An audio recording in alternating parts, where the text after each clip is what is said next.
Welcome to Soni's mini kitchen.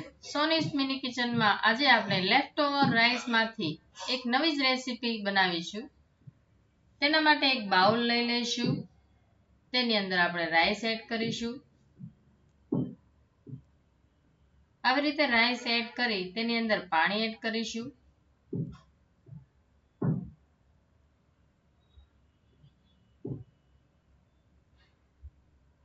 પાણી add કરી અને તેને ઢાંકીને ઓવરનાઇટ રહેવા દઈશું. ત્યારબાદ મોર્નિંગમાં ચેક કરી લઈશું અને તેની અંદર થોડું દહીં એડ કરીશું અને તેને બરાબર મિક્સ કરી લઈશું. આવી રીતે બરાબર મિક્સ કરવાનું રહેશે.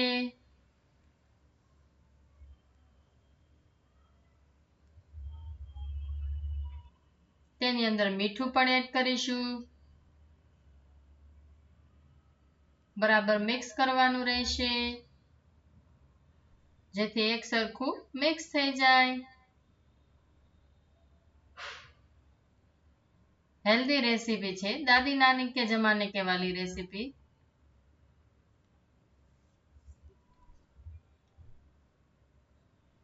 ત્યારબાદ તેમાં એક તડકો લગાવીશું. તેના માટે એક પેન મૂકીશું. તેમાં 2 ટેબલસ્પૂન ઘી એડ કરીશું. ઘી ગરમ થાય એટલે તેમાં રાઈ એડ કરીશું, જીરું એડ કરીશું, કડી પત્તા એડ કરીશું, લીલા મરચાં એડ કરીશું,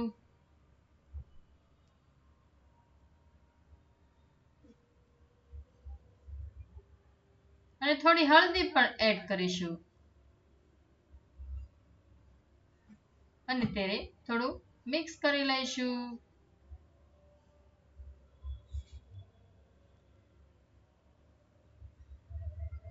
આ તડકાને આપણે તેની અંદર એડ કરીશું અને બરાબર મિક્સ કરી લઈશું. તો આ રીતે રેડી છે હેલ્ધી રેસીપી, दादी नानी के जमाने वाली हेल्दी रेसिपी. पेट अच्छा रहता है, ठंडा रहता है, डाइजेस्टिव सिस्टम अच्छी रहती है. Thanks for watching सोनीस mini kitchen. આવી જ નવી નવી રેસીપી જોવા માટે ચેનલને લાઈક કરો, કોમેન્ટ કરો, શેર કરો અને સબસ્ક્રાઇબ કરવાનું ભૂલતા નહીં. Bye bye.